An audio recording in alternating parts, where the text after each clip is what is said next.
Cake order ಇತ್ತು. ಇದನ್ನ ಹೇಗೆ ಮಾಡಿದೆ ಅಂತ ಈ ವಿಡಿಯೋದಲ್ಲಿ ಡಿಸ್ಕಸ್ ಮಾಡೋಣ. So hello everyone, welcome back to the Riddhi's recipes. ಇದು butterscotch cake. 2 kg cake ಬೇಕು ಅಂತ ಕಸ್ಟಮರ್ ಹೇಳಿದರು. ಸೊ 2 ವೆನಿಲಾ ಸ್ಪಾಂಜ್ 1 kgದು ಮಾಡಿಟ್ಕೊಂಡಿದ್ದೀನಿ. ಇದು 7 ಇಂಚ್ ಕೇಕ್ ಟಿನ್ನಲ್ಲಿ 2 ಕಪ್ಪು ವೆನಿಲಾ ಕೇಕ್ ಪ್ರಿಮಿಕ್ಸ್ ಹಾಕ್ಕೊಂಡು ಸ್ಪಾಂಜ್ ರೆಡಿ ಮಾಡ್ಕೊಂಡಿದ್ದೀನಿ. ಗೊತ್ತಾಗ್ತದೆ ಅನಿಸುತ್ತೆ ನಿಮಗೆ. 2 ಕಪ್ ವೆನಿಲಾ ಪ್ರಿಮಿಕ್ಸ್ ಹಾಕ್ಕೊಂಡ್ರೆ 1 kgದು ಸ್ಪಾಂಜ್ ರೆಡಿ ಆಗುತ್ತೆ. ಅದೇ ಥರದ್ದು 2 ಸ್ಪಾಂಜ್ ರೆಡಿ ಮಾಡಿ ಇಟ್ಕೊಂಡಿದ್ದೀನಿ. ಓಕೆನಾ? ಈಗ ರೆಡಿ ಮಾಡಿ ಇಟ್ಕೊಂಡಿದ್ದಂತಹ 2 ಸ್ಪಾಂಜ್ನೂ 3 ಲೇಯರ್ಸ್ ಆಗಿ ಕಟ್ ಮಾಡಿ ಇಟ್ಕೊಂಡಿದ್ದೀನಿ. ಗೊತ್ತಾಗ್ತದಲ್ಲ, 6 ಲೇಯರ್ ಆಗಿದೆ. ಯಾಕೆಂದರೆ ಈ ಕೇಕ್ ಸ್ವಲ್ಪ ಹೈಟ್ ಜಾಸ್ತಿ ಇರೋದ್ರಿಂದ 6 ಲೇಯರ್ ಬೇಕು.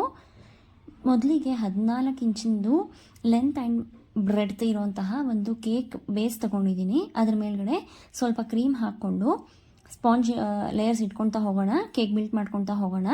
ಇದನ್ನು ಯಾಕೆ ಒಂದು ಸೈಡಲ್ಲಿ ಇಟ್ಕೊಂಡಿದ್ದೀನಿ, ಸೆಂಟ್ರಲ್ಲಿ ಇಟ್ಕೊಂಡಿಲ್ಲ ಅಂತ ನಿಮಗೆ ಮುಂದೆ ಗೊತ್ತಾಗುತ್ತೆ. ವಿಡಿಯೋನ ಎಲ್ಲೂ ಸ್ಕಿಪ್ ಮಾಡಿದೆ, ಕಂಪ್ಲೀಟಾಗಿ ನೋಡಿ. ಮೊದಲನೇ ಸ್ಪಾಂಜ್ ಲೇಯರ್ ಮೇಲೆ ಶುಗರ್ ಸೊಲ್ಯೂಷನ್ ಹಾಕ್ಕೊಳ್ತಾ ಸ್ಪಾಂಜ್ನ ಸೋಕ್ ಮಾಡ್ಕೊಳ್ತಾ ಇದ್ದೀನಿ. ಮೊದಲಿಗೆ ಸ್ಪಾಂಜ್ ಸೋಕ್ ಮಾಡ್ಕೊಳ್ಳೋದು ಕೂಡ ತುಂಬ ಇಂಪಾರ್ಟೆಂಟು.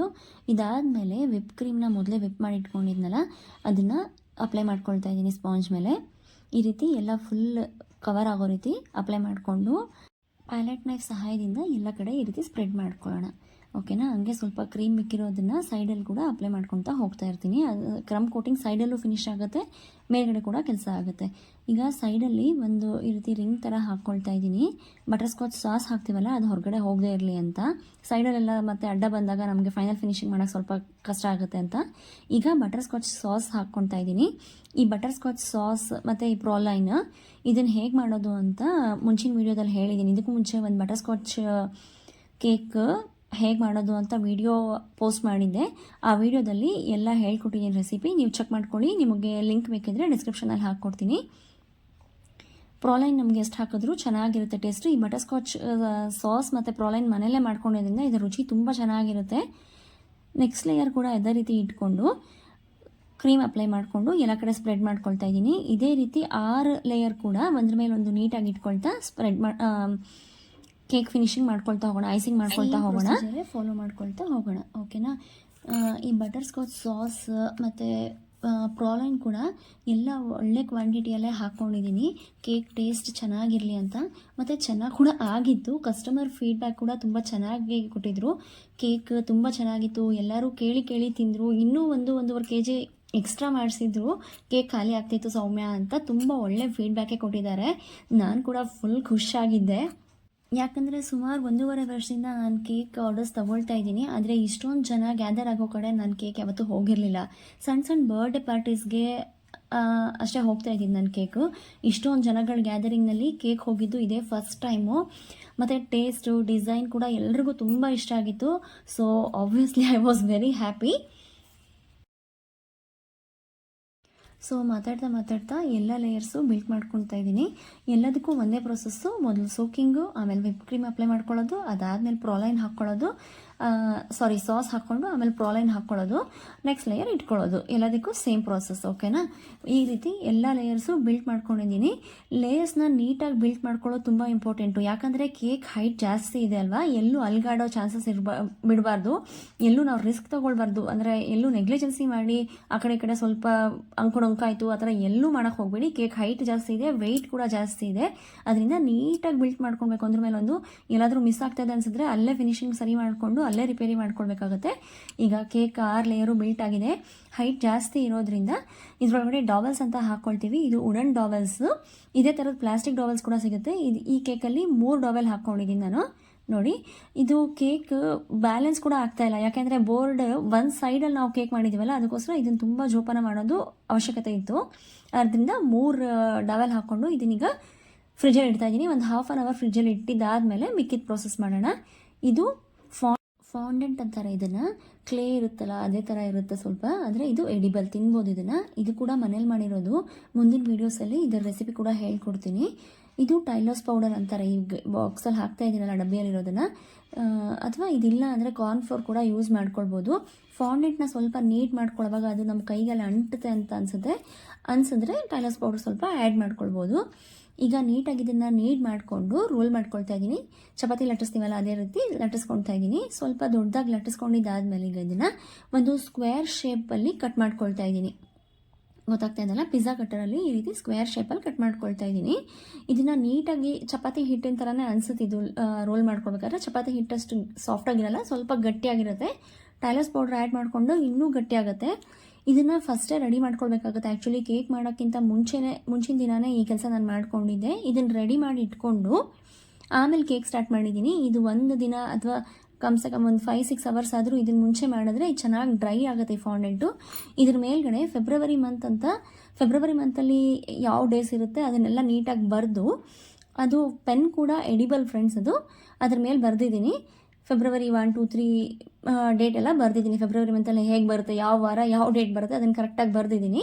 ಈಗ ಒಂದು ಹಾರ್ಟ್ ಶೇಪ್ದು ಫಾಂಡೆಂಟಲ್ಲೇ ಹಾರ್ಟ್ ಶೇಪ್ ಒಂದು ರೆಡಿ ಮಾಡಿಕೊಂಡು ಅದನ್ನು ಫೆಬ್ರವರಿ 10th ಅಲ್ವಾ ಫಂಕ್ಷನ್ ಇದ್ದಿದ್ದು, ಅಂದರೆ ಎಂಗೇಜ್ಮೆಂಟ್ ಇದ್ದಿದ್ದು, ಅದಕ್ಕೋಸ್ಕರ 10th ಮೇಲೆ ಆ ಹಾರ್ಟ್ನ ಸ್ಟಿಕ್ ಮಾಡಿದ್ದೀನಿ. ಸ್ವಲ್ಪ ನೀರು ಹಾಕ್ಕೊಂಡ್ರೆ ಸಾಕು, ಅದು ಅದ್ರ ಮೇಲೆ ಸ್ಟಿಕ್ ಆಗುತ್ತೆ. ಈಗ ವಿಪ್ಪಿಂಗ್ ಕ್ರೀಮಲ್ಲಿ ಸ್ವಲ್ಪ yellow colour, 1-2 drop yellow colour ಮತ್ತು 1-2 ಡ್ರಾಪು ಪಿಂಕ್ ಕಲರ್ ಆ್ಯಡ್ ಮಾಡಿಕೊಂಡಾಗ ಈ ರೀತಿ ಪೀಚ್ ಕಲರ್ ಬಂದಿದೆ. ವಿಡಿಯೋದಲ್ಲಿ ನಿಮಗೆ ಕಾಣಿಸ್ತಾ ಇದೆಯೋ ಇಲ್ವೋ, ಅದರ ಕಲರ್ ಮಾತ್ರ ತುಂಬ ಚೆನ್ನಾಗಿ ಬಂದಿತ್ತು ಕೇಕ್ದು. ಪೀಚ್ ಕಲರ್ ಅಂತ ಹೇಳ್ತೀವಲ್ಲ, ಆ ಪೀಚ್ ಕಲರು ಯೆಲ್ಲೋ ಮತ್ತು ಪಿಂಕ್ ಆ್ಯಡ್ ಮಾಡೋದ್ರಿಂದ ಈ ಕಲರ್ ಗೇನ್ ಆಗುತ್ತೆ. ಈ ಕಲರಿಂದ ಫೈನಲ್ ಫಿನಿಶಿಂಗ್ ಮಾಡ್ಕೊಳ್ತಾ ಇದ್ದೀನಿ. ಪೈಪಿಂಗ್ ಬ್ಯಾಗಲ್ಲಿ ಕ್ರೀಮ್ ಫಿಲ್ ಮಾಡಿಕೊಂಡು ಈ ರೀತಿ ನೀಟಾಗಿ ಎಲ್ಲ ಕಡೆ ಅಪ್ಲೈ ಮಾಡ್ತಾಯಿದ್ದೀನಿ. ಡೈರೆಕ್ಟಾಗಿ ಸ್ಪ್ಯಾಚುಲಾಯಿಂದನೇ ಅಪ್ಲೈ ಕೂಡ ಮಾಡ್ಬೋದು, ಆದರೆ ಎಲ್ಲ ಕಡೆ ಒಂದು ಕಡೆ ಜಾಸ್ತಿ ಒಂದು ಕಡೆ ಕಡಿಮೆ ಆಗುತ್ತೆ, ಯಾಕೆ ಬೇಡ ಅಂತ ಈ ರೀತಿ ನೀಟಾಗಿ ಪೈಪಿಂಗ್ ಬ್ಯಾಗಲ್ಲಿ ಹಾಕ್ಕೊಂಡು ಕ್ರೀಮು ಎಲ್ಲ ಕಡೆ ಅಪ್ಲೈ ಮಾಡ್ಕೊಳ್ತಾ ಇದ್ದೀನಿ. ಓಕೆನಾ, ಇವಾಗ ಫಿನಿಶಿಂಗ್ ಮಾಡ್ಕೊಳ್ಳೋದು ತುಂಬ ಇಂಪಾರ್ಟೆಂಟ್. ಈ ಕೇಕಲ್ಲಿ ಬೇರೆ ಏನೂ ಡಿಸೈನ್ ಇಲ್ಲ, ಕೇಕ್ ಫಿನಿಶಿಂಗೇ ತುಂಬ ಇಂಪಾರ್ಟೆಂಟು. ನೋಡಿ, ಈ ರೀತಿ ಸ್ವಲ್ಪ ಟ್ಯಾಪ್ ಮಾಡ್ಕೊಳ್ತಾ ಇದ್ದೀನಿ ಪ್ಯಾಲೆಟ್ ನೈಫಿಂದ. ಯಾಕೆ ಅಂದರೆ ಒಂದೊಂದು ಸಲ ಏರ್ ಬಬಲ್ಸ್ ಕ್ರಿಯೇಟ್ ಆಗಿಬಿಡುತ್ತೆ. ಏರ್ ಬಬಲ್ಸ್ ಕ್ರಿಯೇಟ್ ಆದಾಗ ನಾವು ಎಷ್ಟು ಫೈನಲ್ ಫಿನಿಶಿಂಗ್ ಮಾಡಿಕೊಂಡ್ರೂ ಐಸಿಂಗ್ ನೀಟಾಗಿ ಚೆನ್ನಾಗಿ ಕಾಣಿಸ್ತಾ ಇರಲ್ಲ, ಅಂದರೆ ಈವನಾಗಿ ಕಾಣಿಸಲ್ಲ, ಎಲ್ಲ ಒಂದೊಂದು ಕಡೆ ಬಬಲ್ ಥರ ಕಾಣಿಸ್ತಾ ಇರುತ್ತೆ. ಈ ರೀತಿ ಪ್ಯಾಲೆಟ್ ನೈಫಿಂದ ಒಂದು ಸ್ವಲ್ಪ ಟ್ಯಾಪ್ ಮಾಡ್ಕೊಳ್ಳೋದ್ರಿಂದ ಆ ಬಬಲ್ಸ್ ಎಲ್ಲ ಒಡೆದೋಗುತ್ತೆ. ಗೊತ್ತಾಗ್ತದೆ ಅನ್ಸುತ್ತೆ ನಿಮಗೆ. ನೀವು ಕೇಕ್ ಮಾಡಬೇಕಾದ್ರೆ ನಿಮ್ಗೆ ಯಾವಾಗಾದರೂ ಈ ರೀತಿ ಆಗುತ್ತೆ ಅಂತ ಸುಮ್ಮನೆ ಹೇಳ್ತಾ ಇದ್ದೀನಿ ಅಷ್ಟೇ. ನೀವು ಪ್ರಾಕ್ಟೀಸ್ ಮಾಡಿದಾಗ ನಿಮಗೆ ಗೊತ್ತಾಗುತ್ತೆ. ನೋಡಿ, ಈ ರೀತಿ ಪ್ಯಾಲೆಟ್ ನೈಫಿಂದ ಫಿನಿಶಿಂಗ್ ಮಾಡ್ಕೊಳ್ತಾ ಇದ್ದೀನಿ. ಸೈಡಲ್ಲಿ ಮಾಡ್ಕೊಳ್ಬೇಕಾಗುತ್ತೆ ಫಸ್ಟು, ಆಮೇಲೆ ಮೇಲ್ಗಡೆ ಮಾಡ್ಕೊಳ್ಬೇಕಾಗುತ್ತೆ. ಒಂದೊಂದು ಸಲ ಮೇಲ್ಗಡೆ ಕೆಲಸ ಆದಮೇಲೆ ಮತ್ತೆ ಸೈಡಲ್ಲಿ ಮಾಡ್ಕೊಳ್ಬೇಕಾಗುತ್ತೆ. 1-2 ನಿಮಿಷದ ಕೆಲಸ ಅಲ್ಲ ಇದು. ವೀಡಿಯೋದಲ್ಲಿ ನಾವು 1-2 ನಿಮಿಷದಲ್ಲಿ ತೋರಿಸ್ತೀವಿ ಅಷ್ಟೇ. ಬಟ್ ಏನಿಲ್ಲ ಅಂದರೆ ಒಂದು 20-25 ನಿಮಿಷ ಆಗುತ್ತೆ ಇಷ್ಟು ದೊಡ್ಡ ಕೇಕ್ನ ಫಿನಿಶಿಂಗ್ ಮಾಡ್ಕೊಳ್ಳೋಕ್ಕೆ. ಈಗ ಕಾರ್ಡಿಂದ ಮತ್ತೆ ಫಿನಿಶ್ ಸೈಡೆಲ್ಲ ಕ್ಲೀನಾಗಿ ಫಿನಿಶಿಂಗ್ ಮಾಡ್ಕೊಳ್ತಾ ಇದ್ದೀನಿ. ಐಸಿಂಗ್ ನೀಟಾಗಿ ಮಾಡ್ಕೊಳ್ತಾ ಇದ್ದೀನಿ. ನನಗೆ ಪ್ಯಾಲೆಟ್ ನೈಫಿಂದ ಮಾಡಿಕೊಂಡ್ರು ಅಥವಾ ಯಾವುದೇ ಸ್ಕ್ರೇಪರಿಂದ ಮಾಡಿಕೊಂಡ್ರು ಒಂದ್ಸಲ ಈ ಕಾರ್ಡಿಂದ ಮಾಡಿಕೊಂಡ್ರೆ ನೀಟಾಗಿ ಆಗುತ್ತೆ ಅಂತ ನನಗೆ ನಂಬಿಕೆ. ನನ್ನ ಕೈಯಲ್ಲಿ ಆ ಥರ ಆಗುತ್ತೆ. ಸೊ ಆ ರೀತಿ ಮಾಡ್ಕೊಳ್ತಾ ಇದ್ದೀನಿ. ನಿಮಗೆ ಯಾವ ರೀತಿ ಈಸಿ ಆಗುತ್ತೋ ಆ ರೀತಿ ಮಾಡ್ಕೊಳ್ಬೋದು ನೀವು. ನಿಮ್ಮಲ್ಲಿ ಯಾರ್ಯಾರು ಕೇಕ್ ಮಾಡ್ತೀರಾ ಅಥವಾ ಮನೇಲಿ ಕೂತ್ಕೊಂಡು ಕೇಕ್ ಆರ್ಡರ್ಸ್ ತೊಗೊಳ್ತೀರಾ ಅಂತ ನನಗೂ ಕಾಮೆಂಟ್ ಮಾಡಿ ತಿಳಿಸಿ. ನೀವು ಯಾರಾದರೂ ಕೇಕ್ ಮಾಡೋರಿದ್ದರೆ ನಾನು ಯಾವ ರೀತಿ ಕೇಕ್ ಮಾಡ್ತಾಯಿದ್ದೀನಿ, ನಿಮಗೂ ನನಗೂ ಏನು ಡಿಫ್ರೆನ್ಸ್ ಇದೆ ಅಂತ ಕಾಮೆಂಟ್ ಮಾಡಿ ತಿಳಿಸಿ. ನನಗೂ ಸಂತೋಷ ಆಗುತ್ತೆ. ಬೋರ್ಡು ತುಂಬ ದೊಡ್ಡದಾಗಿತ್ತು ಮತ್ತು ಕೇಕ್ ಒಂದು ಸೈಡಲ್ಲಿ ಇತ್ತಲ್ಲ ಫ್ರೆಂಡ್ಸ್, ಫಿನಿಶಿಂಗ್ ಮಾಡ್ಕೊಳ್ಳೋಕೆ ಸ್ವಲ್ಪ ಕಷ್ಟನೇ ಆಗ್ತಾಯಿತ್ತು. ಯಾಕೆಂದರೆ ಕರೆಕ್ಟಾಗಿ ಬ್ಯಾಲೆನ್ಸ್ ಸಿಗ್ತಾ ಇರಲಿಲ್ಲ. ಒಂದು ಕಡೆ ವೆಯ್ಟ್ ಜಾಸ್ತಿ, ಇನ್ನೊಂದು ಕಡೆ ವೆಯ್ಟ್ಲೆಸ್ ಇತ್ತಲ್ಲ, ಹಾಗಾಗಿ ಬ್ಯಾಲೆನ್ಸ್ ಆಗ್ತಾ ಇರಲಿಲ್ಲ. ಸ್ವಲ್ಪ ಕಷ್ಟನೇ ಆಗ್ತಾಯಿತ್ತು. ಮತ್ತು ನಾನು ಎಲ್ಲಿ ಕೇಕ್ ಮಾಡ್ತೀನೋ ಆ ಜಾಗದಲ್ಲಿ ಗೋಡೆ ಕೂಡ ಟಚ್ ಆಗಿಬಿಡ್ತಾಯಿತ್ತು ಒಂದೊಂದು ಸಲ. ಸ್ವಲ್ಪ ಕಷ್ಟ ಆಗ್ತಾಯಿತ್ತು, ಆದ್ರೂ ಫೈನಲ್ ಫಿನಿಶಿಂಗ್ ಮಾಡ್ಕೊಂಡಿದ್ದೀನಿ. ಕೇಕ್ ಎಲ್ಲರಿಗೂ ಇಷ್ಟ ಆಗೋಷ್ಟು ತುಂಬ ಚೆನ್ನಾಗೇ ಆಗಿತ್ತು. ನಿಧಾನವಾಗಿ ಆದರೆ ಮಾಡಿಕೊಂಡ್ರೆ, ಪೇಷನ್ಸಿಂದ ಮಾಡಿಕೊಂಡ್ರೆ ಎಲ್ಲ ಚೆನ್ನಾಗಾಗುತ್ತಲ್ವ, ಅದೇ ರೀತಿ ನಿಧಾನವಾಗಿ ಪೇಷನ್ಸಿಂದ ಫೈನಲ್ ಫಿನಿಶಿಂಗ್ ಮಾಡ್ಕೊಳ್ತಾ ಇದ್ದೀನಿ. ನೋಡಿ, ಈಗ ಮೇಲ್ಗಡೆ ಐಸಿಂಗ್ ಮಾಡ್ಕೊಳ್ತಾ ಇದ್ದೀನಿ. ಆಲ್ಮೋಸ್ಟ್ ಮುಗಿತಾ ಬಂತು. ಈಗ ಫೈನಲ್ ಆಯಿತು.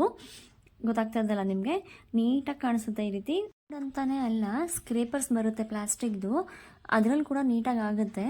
ನನಗಿದು ಅಡ್ಜಸ್ಟ್ ಆಗಿಬಿಟ್ಟಿರೋದಕ್ಕೆ ನಾನು ಈ ರೀತಿ ಕಾರ್ಡಲ್ಲಿ ಮಾಡ್ತೀನಿ. ಓಕೆನಾ. ಮತ್ತು ಈ ಕೇಕ್ ಸ್ವಲ್ಪ ಹೈಟ್ ಜಾಸ್ತಿ ಇರೋದ್ರಿಂದ ಇನ್ನೂ ಲಾಂಗ್ ಸೈಜ್ ಹೈಟ್ ಇರೋಂತಹ ಸ್ಕ್ರ್ಯಾಪರ್ ಕೂಡ ಬರುತ್ತೆ, ಅದರಲ್ಲಿ ಕೂಡ ಫಿನಿಶಿಂಗ್ ಮಾಡ್ಕೊಳ್ಬೋದು. ನಾನು ಕೂಡ ಇಲ್ಲಿ ಇನ್ನೊಂದು ರೌಂಡ್ ಈ ಲಾಂಗ್ ಸ್ಕ್ರ್ಯಾಪರ್ ತೊಗೊಂಡು ಇನ್ನೊಂದು ಸ್ವಲ್ಪ ಫಿನಿಶಿಂಗ್ ಮಾಡ್ಕೊಳ್ತಾ ಇದ್ದೀನಿ. ಅಂದರೆ ಕಾರ್ಡ್ ಸ್ವಲ್ಪ ಹೈಟ್ ಕಡಿಮೆ ಇರುತ್ತಲ್ಲ, ಕೇಕ್ ಆ ಕಾರ್ಡ್ಗಿಂತ ತುಂಬ ಹೈಟ್ ಬಂದಿತ್ತು, ಅದಕ್ಕೋಸ್ಕರ ಅದರಿಂದ ಈ ಲಾಂಗ್ ಸ್ಕ್ರೇಪರಿಂದ ಇನ್ನೊಂದು ಸಲ ಒಂದು ರೌಂಡ್ ಟರ್ನ್ ಮಾಡಿಕೊಂಡು ಫಿನಿಶಿಂಗ್ ಮಾಡಿಕೊಂಡು ಇನ್ನೊಂದು ಸಲ ಈ ಕಾರ್ಡಿಂದ ಸರಿ ಮಾಡ್ಕೊಳ್ತಾ ಇದ್ದೀನಿ. ಈಗೆಲ್ಲ ಫೈನಲ್ ಆಯಿತು. ಈ ಥರ ಬ್ರಷ್ ಇರುತ್ತೆ, ಸಿಲಿಕಾನ್ ಬ್ರಷ್, ಇದರಿಂದ ಸುಮ್ಮನೆ ಒಂದು ರೀತಿ ಟೆಕ್ಸ್ಚರ್ ಕೊಡ್ತಾ ಇದ್ದೀನಿ. ಸಿಲಿಕಾನ್ ಬ್ರಷ್ ಮೇಲ್ಗಡೆ ಇಟ್ಕೊಂಡು ಟರ್ನ್ ಟೇಬಲಿಂದ ತಿರುಗಿಸ್ಕೊಂಡ್ರೆ ಈ ರೀತಿ ತಾನಾಗಿ ತಾನೇ ಒಂದು ಟೆಕ್ಸ್ಚರ್ ಬೀಳುತ್ತೆ, ತುಂಬ ಚೆನ್ನಾಗಿ ಕಾಣಿಸುತ್ತೆ ಅಂತ. ಇದು white colour edible pearls 2 size ಇದೆ. ಒಂದು ತುಂಬ ಸಣ್ಣದು, ಒಂದು ಸ್ವಲ್ಪ ದೊಡ್ಡ ಸೈಜು. ಇದು ಕೇಕ್ ಮೆಟೀರಿಯಲ್ ಶಾಪಲ್ಲಿ ಆರಾಮಾಗಿ ಸಿಗುತ್ತೆ.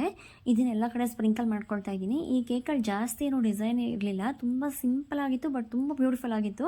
ಸ್ವಲ್ಪ ಪರ್ಲ್ಸ್ ಎಲ್ಲ ಜಾಸ್ತಿ ಹಾಕಿ ಅಂತ ಕಸ್ಟಮರ್ ಹೇಳಿದ್ರಿಂದ ಸ್ವಲ್ಪ ಪರ್ಲ್ಸ್ ಜಾಸ್ತಿ ಹಾಕ್ಕೊಳ್ತಾ ಇದ್ದೀನಿ. ಅಂದರೆ 2-3 ಸೈಜ್ದು ಇತ್ತು ನನ್ನ ಹತ್ರ, ಅದೆಲ್ಲ ಆ್ಯಡ್ ಮಾಡಿಕೊಂಡು ಎಲ್ಲ ಒಂದು ಬೌಲಲ್ಲಿ ತೊಗೊಂಡು ಎಲ್ಲ ಈ ರೀತಿ ಸ್ಪ್ರಿಂಕಲ್ ಮಾಡ್ಕೊಳ್ತಾ ಇದ್ದೀನಿ. ಮೇಲ್ಗಡೆ ಸ್ವಲ್ಪ ಸಣ್ಣ ಸೈಜ್ದು ಹಾಕ್ಕೊಂಡಿದ್ದೀನಿ ಜಾಸ್ತಿ, ಸೈಡ್ಸಲ್ಲಿ ಸ್ವಲ್ಪ ದೊಡ್ಡದು ಹಾಕ್ಕೊಂಡಿದ್ದೀನಿ. ಪರ್ಲ್ಸ್ ಹಾಕ್ಕೊಂಡಿದ್ದೇನೆ ಕೇಕ್ ಒಂದು ಬ್ಯೂಟಿಫುಲ್ ಲುಕ್ ಬಂದುಬಿಟ್ಟಿದೆ ಫ್ರೆಂಡ್ಸ್. ಈಗ ಇದು ಹ್ಯಾಪಿ ಎಂಗೇಜ್ಮೆಂಟ್ ಅಂತ ಒಂದು ಆ್ಯಕ್ರಿಲಿಕ್ ಟಾಪರ್ ಇತ್ತು ನನ್ನ ಹತ್ರ. ಈ ಟಾಪರ್ನ ಪ್ಲೇಸ್ ಮಾಡ್ಕೊಳ್ತಾ ಇದ್ದೀನಿ.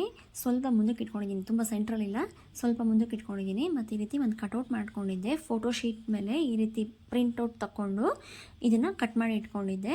ಸೈಜ್ ಕರೆಕ್ಟಾಗಿ ಆಗುತ್ತೋ ಇಲ್ವೋ ಅಂತ ಡೌಟಲ್ಲಿ 2 ಕಟ್ ಮಾಡಿ ಇಟ್ಕೊಂಡಿದ್ದೆ. ಒಂದು ಫ್ರಂಟಲ್ಲಿ ಹಾಕ್ಕೊಂಡಿದ್ದೀನಿ, ಒಂದು ಬ್ಯಾಕ್ ಸೈಡಲ್ಲಿ ಹಾಕ್ಕೊಂಡಿದ್ದೀನಿ. ಫ್ರಂಟ್ ಸೈಡಲ್ಲಿ ಸ್ವಲ್ಪ ದೊಡ್ಡದಾಗಿದೆ, ಬ್ಯಾಕ್ ಸೈಡಲ್ಲಿ ಸ್ವಲ್ಪ ಚಿಕ್ಕದಾಗಿದೆ. ಈಗ ರೋಸಸ್ ಇಟ್ಕೊಂಡಿದ್ದೆ ಫ್ರೆಂಡ್ಸ್. ಇದು ರಿಯಲ್ ರೋಸು, 2 ರೋಸ್ ಇಟ್ಕೊಂಡಿದ್ದೆ ರೆಡ್ ಕಲರ್ದು. ಚೆನ್ನಾಗಿ ಕಾಣಿಸುತ್ತೆ ಎಂಗೇಜ್ಮೆಂಟ್ ಕೇಕಲ್ಲಿ ಅಂತ. ಈ ರೀತಿ ಒಂದು ಸುಮ್ಮನೆ ಹಕ್ಕಿ ಇದು ಇಡ್ತಾ ಇದ್ದೀನಲ್ಲ, ಫೆಬ್ರವರಿ ಮಂತ್ದು ಕ್ಯಾಲೆಂಡರ್ ಬರೆದಿದ್ನಲ್ಲ, ಇದು ಸ್ವಲ್ಪ ಚೆನ್ನಾಗಿ ಕಾಣಿಸ್ಲಿ ಹೈಟಲ್ಲಿ ಅಂತ ಕೆಳಗಡೆ ಸ್ಪಾಂಜಲ್ಲಿ ಒಂದು ಸ್ವಲ್ಪ ಸ್ಕ್ವೇರ್ ಶೇಪಲ್ಲಿ ಈ ಥರ ಕ್ಯೂಬ್ಸಲ್ಲಿ ಒಂದು ಸ್ಕ್ವೇರಲ್ಲಿ ಒಂದು ಮಾಡ್ಕೊಂಡಿದ್ದೆ. ಇದನ್ನಿಟ್ಟು ಇದ್ರ ಮೇಲ್ಗಡೆ ಕ್ಯಾಲೆಂಡರ್ ಇಟ್ಟಿದ್ದೀನಿ, ಸ್ವಲ್ಪ ಹೈಟಲ್ಲಿ ಕಾಣಿಸ್ಲಿ ಅಂತ. ಮತ್ತು ಹುಡುಗಂದು ಹೆಸರು ಆರಿಂದನೇ ಬರ್ತಾಯಿತ್ತು. ಇಬ್ಬರದು ಸೇಮ್ ಲೆಟರ್ ಆಗಿದ್ದರಿಂದ RR ಅಂತ ಬರೀರಿ ಅಂತ ಹೇಳಿದರು. 2 ಹಾರ್ಟ್ಸ್ ಕಟ್ ಮಾಡಿಕೊಂಡು RR ಅಂತ ಬರೆದಿಟ್ಟಿದ್ದೀನಿ ಇದ್ರ ಮೇಲ್ಗಡೆ. ಇದಾಗಿತ್ತು ನಮ್ಮ ಇವತ್ತು ಕೇಕ್ನ ಫೈನಲ್ ಲುಕ್. ನಿಮ್ಗೆ ಹೇಗೆ ಅನಿಸ್ತು ಅಂತ ಕಾಮೆಂಟ್ ಮಾಡಿ ಹೇಳೋದನ್ನ ಮರಿಬೇಡಿ ಫ್ರೆಂಡ್ಸ್. ನಿಮ್ಮ ಕಾಮೆಂಟ್ಸ್ಗೆ ಕಾಯ್ತಾ ಇರ್ತೀನಿ. ಇದೇ ರೀತಿ ಇನ್ನೂ ಬ್ಯೂಟಿಫುಲ್ ಕೇಕ್ ಡಿಸೈನ್ಸ್ ನೋಡಬೇಕು ಅಂತ ಆಸೆ ಇದ್ದರೆ ನಮ್ಮ ಚಾನಲ್ನ ಸಬ್ಸ್ಕ್ರೈಬ್ ಮಾಡ್ಕೊಳ್ಳಿ, ನಿಮ್ಮ ಫ್ರೆಂಡ್ಸ್ ಆ್ಯಂಡ್ ಫ್ಯಾಮಿಲಿ ಜೊತೆ ಶೇರ್ ಮಾಡ್ಕೊಳ್ಳಿ.